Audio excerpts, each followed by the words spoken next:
노르만의 정복.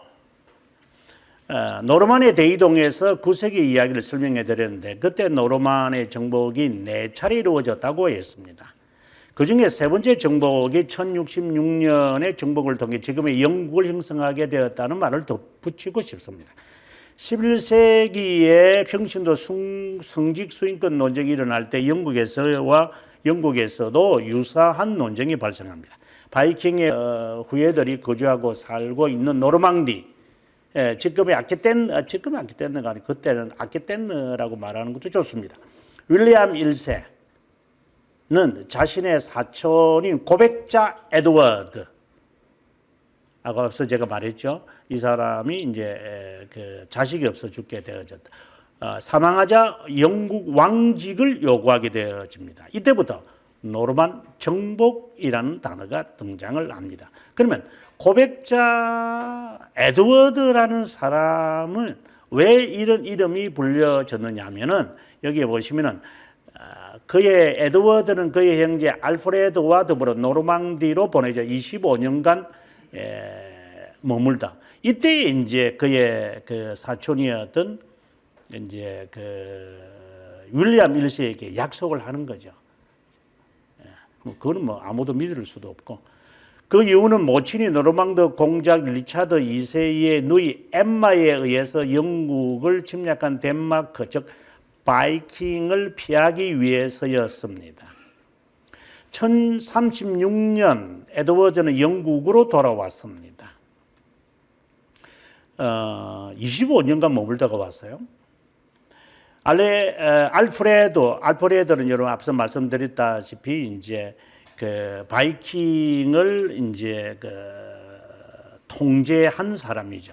죽자마자 전국이 어지러운 바람에 다시 노르망디로 왔다가 1041년 10명의 앵글로색슨 귀족과 함께 또다시 귀국합니다. 43년 윈체스터에서 영국 왕관을 씁니다. 굉장히 복잡한 이야기인데 그냥 한번 읽어봅니다. 그렇게 중요한 것은 아닙니다. 에드워즈는 정치를 평화롭게 수행하면서 노르만들에게 관용을 베풀었습니다. 심지어 갓윈을 비롯한 사람들에게 반 노르만 견해를 일으킬 정도였습니다. 갓윈이 죽자 그의 아들 헤럴드는 에드워즈에게 악감을 품었고 1066년 에드워즈가 세상을 떠나자 1611년 로마 교황 알렉산드로 3세가 그를 성자로 발표를 하게 되었습니다. 그래서 고백자라는 이제 이름이 붙여졌다라고 합니다. 고백자 에드워즈가 죽을 때 어떤 일이 생겼느냐? 앞서 말씀드린 대로 이제 왕권을 가지고 서로 싸우게 되어지는 일이 생기게 되겠죠. 그냥 이렇게 넘어가겠습니다. 읽으면 하니까. 헤스팅스라는 전투는 노르만의 정복에 프랑스에서 지금의 프랑스에서 도브 해협을 건너서 영국으로 진격하는 윌리엄과 당시에 이제 에드워즈의 왕권을 그대로 유지하려고 하는 헤럴드와의 싸움이었습니다. 그런데 누가 이기느냐? 바로 윌리엄이 이기게 되어집니다. 그 사람을 우리는 정복자 윌리엄이라고 그러고 윌리엄을 윌리엄 1세라고 그럽니다. 그 다음에 나오는 내용이지만 윌리엄 1세가 노르만 쪽에 이제 왕이 되면서 이 영국을 다 통합을 지금 하거든요. 남부 지역만 아니고 전체를 다 통합해 버립니다. 물론 스코틀랜드는 불가능했죠. 스코틀랜드까지 점령하는 것은 그렇게 쉽지는 않았으니까 이번에도 이제 스코틀랜드를 가보면 영국 사람들과 스코틀랜드 사람들은 성격 자체가 달라요. 민족도 다르지만 민족 성도 다르고 그리고 그들의 성질 자체가 달라요. 예를 들어서 지금 저는 제 부모님들이 이북 사람들이에요. 그리고 이남 사람들이 있어요. 좀 미안한 이야기지만 성격이 달라요. 이북 사람들의 성격, 일반적으로 말할 때 남쪽 사람들하고는 성격이 좀 다릅니다. 남쪽은 전쟁이 없었었고 북쪽은 늘 외부의 침입을 받았기 때문에 아주 강하고 독한 면이 있습니다. 그래서 이북 사람들이 매우 독합니다. 그 스코틀랜드 사람들도 그렇다 이 말입니다. 이게 산악 지방에 살면서 추운 데 살면서 이들은 강한 사람들이고 그래서 치마 입고 다니잖아요. 아직도. 그러나 남부 사람들은 그렇지 않습니다. 스코틀랜드를 점령하지는 못했죠. 아직 이제 윌리엄 1세가. 아무튼 이걸 점령을 한 영국 땅덩어리를 어떻게 지배를 해야 되니까 그래서 만든 게 세금 징수입니다. 그것을 우리가 흔히 말하는 둠스북이라고 그럽니다. 좀 있으면 나옵니다. 둠스북을 만들어 가지고 모든 사람들의 이름을 다 기록합니다. 놀라운 것은 물론 이 시대는 지금 11세기입니다만은 11세기에 어느 집에서 누구에게서 세금을 얼마를 거두었다 연도별로 다 써놨습니다. 아직도 남아 있습니다. 대단한 겁니다. 제가 더 놀라운 것은 물론 이제 한 600년 뒤에 우리가 윌리엄 셰익스피어에 대해서 셰익스피어가 어느 학교에 출석을 얼만큼 했고 결석을 어떻게 했느냐까지 다 적혀져 있습니다. 600년이 지났는데. 그러니까 이들은 기록을 아주 철저하게 남기는 민족이라는 것을 역사의 현장에 가보면 느낍니다. 이번에도 우리가 그 스코틀랜드 글라스고 지역의 펜윅이라는 그 교회를 갔는데 1638년에 서명했던 1638년이면 지금부터 약 400년, 390년 전인데 그때 그들이 서명했던 복사본을 교회당에 걸어놓고 있어요. 그리고 그때 그들이 언약도로서 싸웠던 그 깃발을 그대로 걸어놓고 있어요. 그러니까 스코틀랜드 사람들의 성격 자체가 다릅니다. 아주 그 보수성이 아주 강력한 사람들이고 영국 교회들을 가보면은 물론 제가 영국 교회를 좀 폄하하는 것처럼 보이는데 영국 교회 심지어 제가 그렇게 존경하고 책도 번역했던 에드먼드 칼럼이 교회당을 가고 저는 충격을 받아버렸습니다. 적어도 청교도의 최고의 지도자가 하는 교회는 그나마 살아남아 있겠지 하고 작년에 갔을 때 거기서 교회당 안에 반점을 갖다가 커피숍을 하고 있어요. 정말 충격이었습니다. 이게 교회당 운영이 안 되기 때문입니다. 정말 충격이죠. 그래서 그들은 보존하는 것이 조금 약하지만 스코틀랜드 사람들은 아주 강합니다. 그래 본래 이 영국 사람들이나 유럽 애들이 이 보존하는 것은 아주 강하다는 것을 일반적으로 좀 느낄 수 있고 스코틀랜드는 조금 더 강한 것 같아요. 아무튼 정보자 윌리엄 1세를 생각하면은 하나는 이 그 노르만족 왕조를 만들었다는 것이고 하나는 세금을 거두어는 둠스데이 북을 이제 만들었다는 것이고 세 번째 정치적 중심이 되는 런던에 그는 이제 성을 만들죠. 그게 우리가 흔히 말하는 런던 타워라고 하는 그 캐슬을 만듭니다. 이 캐슬이 이제 영국 가면 늘 가보는 것인데 이것을 만들어 정치를 위하여 이 사람이 이제 성을 만듭니다. 그래서 영국의 모든 성은 본래는 다 나무로 지었던 거지만 윌리엄 1세가 등장을 하면서 영국 전 지역에 돌로 짓도록 만들어 버립니다. 그래서 지금 남아있는 캐슬들은 거의 다는 정복자 1세 이후에 만들어진 캐슬들이다. 그렇게 보시면 됩니다. 그렇다면 이 사람을 가리켜서 윌리엄 1세가 어떤 인물로 사람들에게 존경을 받느냐 하는 것은 쉽게 이해할 수 있으리라고 봅니다. 윌리엄 1세에 대해서 자세하게 알 필요는 읽어보면 되는 거니까 넘어가고요. 당시에 700척의 배를 만들어 9월 21일 날 베펜시 베이에 이르러서 헤스팅스로 갔다 이렇게 되어 있습니다. 그다음에 방금 제가 말했던 둠스데이 북, 이게 세금 명단입니다. 네, 세금 명단이 지금도 남아 있습니다. 이게 지금 950년 된 책입니다. 정말 대단합니다. 950년이 된 책을 지금도 보존하고 있다라는 점을, 이건 뭐라고 설명이 안 됩니다. 저는 뭐라고 설명이 잘 안 되는 것 같습니다. 자, 그 다음에 런던 타워라고 불리우는 성을 만들었다. 그럼 둠스데이는 뭐냐 하고 쭉 설명이 되어 있는데, 회계 장부다. 어떻게 본다면은 로마인들이 이것을 이미 했댔는데 그것을 이 사람들이 잘 한 것 같아요. 그 다음에 세 번째는 윌리엄 1세는 신성로마 제국 황제 하이니히 4세.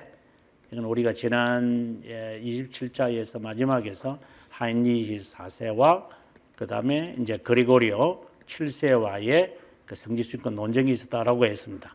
그 지배하기를 원했다. 그들이 자신의 봉신이 되기를 원했다.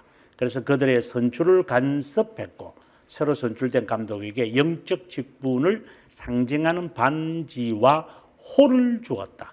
우리가 지난 시간에 이제 요 이야기를 하면서 이것이 1078년에 이제 이루어졌는데, 이것이 마무리되어지는 것은 1122년에 와서 한 50년 지나고 난 다음에 이게 정리가 됩니다.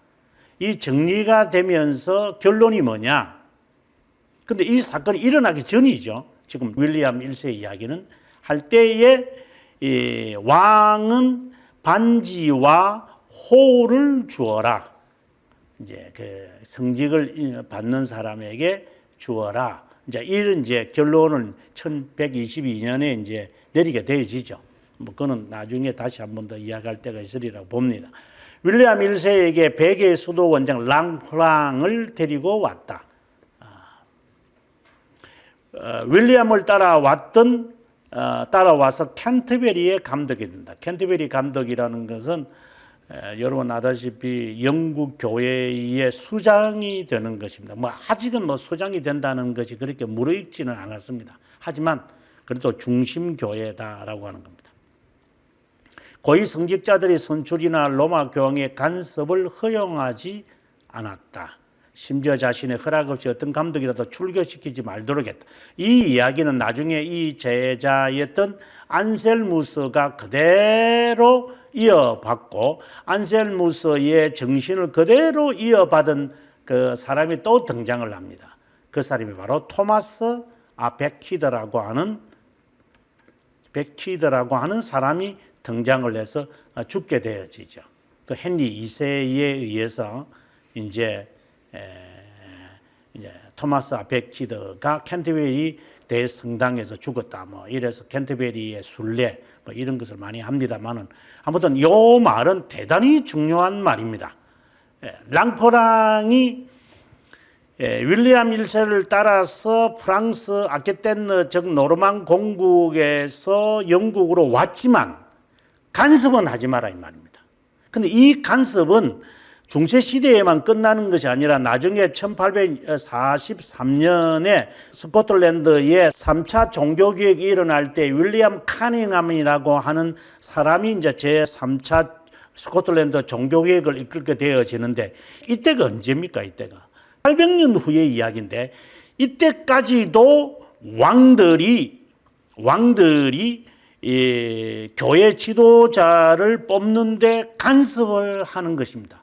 이 간섭을 실어서 스코틀랜드 장로교회에서 결례를 하고 만든 게 프리처치라는 겁니다. 그러면 2차 스코틀랜드 종교개혁이 1638년 언약도에게서 일어나는데, 이때 이들의 이제 그 순교한 자들의 그 비문을 제가 다 우리가 이번에 다 촬영을 하고 왔습니다만, 거기 보면 이래 돼 있습니다. 국가에 간섭을 하지 마라. 그래, 국가가 교회에 간섭을 하지 마라. 그리고 나의 가족과 시민을 억압하지 마라. 근데 가장 중요한 것은 교회를 국가가 간섭하지 말라는 것이 스코틀랜드의 종교개혁의 두 번째입니다. 그 첫 번째도 마찬가지죠. 예. 1559년에 존 낙스가 1차 스코틀랜드 종교개혁을 할 때도 마찬가지입니다. 예. 여왕이라는 당신이 로만 가톨릭이라고 해서 스코틀랜드의 이 교회를 당신이 마음대로 로만 가톨릭화하려고 하지 마라. 이것이 이 스코틀랜드 언약도들의 이 가슴에 딱 이렇게 못이 박혀 있는 사람들입니다. 근데 이 관점에서 바라보았을 때에 지금 이제 한국 교회의 모습은 뭐 조창기도회라든가, 예? 국가의 행사에 교회가 뭐 참여해야 한다든가, 국가가 교회에 대해서 집회를 하라 마라 이렇게 한다는 것에 대해서 교회가 그것에 수긍한다는 것이 불가능하다는 거죠. 그러나 지금 한국 교회의 현상을 보면 이런 부분에서는 이들의 정신과 뭐 여기에 뭐 랑플랑도 그렇고 안셀무스도 그렇고 토마스 아베키도도 그렇고 스코틀랜드 1차, 2차, 3차도 그렇고 이들의 행위와 전혀 다른 지금 행위를 하고 있기 때문에 한국 교회는 이는 교회의 정신 자체를 상실했다. 이렇게 말해도 뭐 크게 과언이 아니 물론 저거들은 뭐 교회라고 하니까 뭐 할 말은 없고 로만 가톨릭도 적어도 교회라고 했으니까 뭐 다 교회라고 하죠. 이단도 교회인데 뭐 교회라는 이름 자체가 가지고 있는 정신과 역사의 전통성이 없는데 교회라고 말하니까 뭐 할 말은 없습니다만. 자, 랑프랑이라고 하는 사람이 어떤 사람이냐라고 이제 설명을 이제 합니다. 랑프랑은 윌리엄의 친구다. 당시 아마 최고의 학문을 가진 사람이라고 봅니다. 그는 백수도원에서 수도원 생활을 마친 사람, 수도사죠. 수도원에 속한 학교에서 가르친 하나의 보면 교수다 이렇게 보면 좋습니다. 그가 가르친 제자 가운데 교황이 되기도 할 정도다. 상당히 그 학자지요. 논리학과 교의학이었습니다. 그러니까 베르지드 투르의 공격에 반대해 화채설을 변호하라는 명령을 받았다. 이 베르지와 개인적인 질문이 있지만 그는 열심히 화채설을 변호했다. 랑프랑은 철저하게 로만 가톨릭주의니까 화채설을 할 수밖에 없습니다. 그러나 베르지는 다릅니다.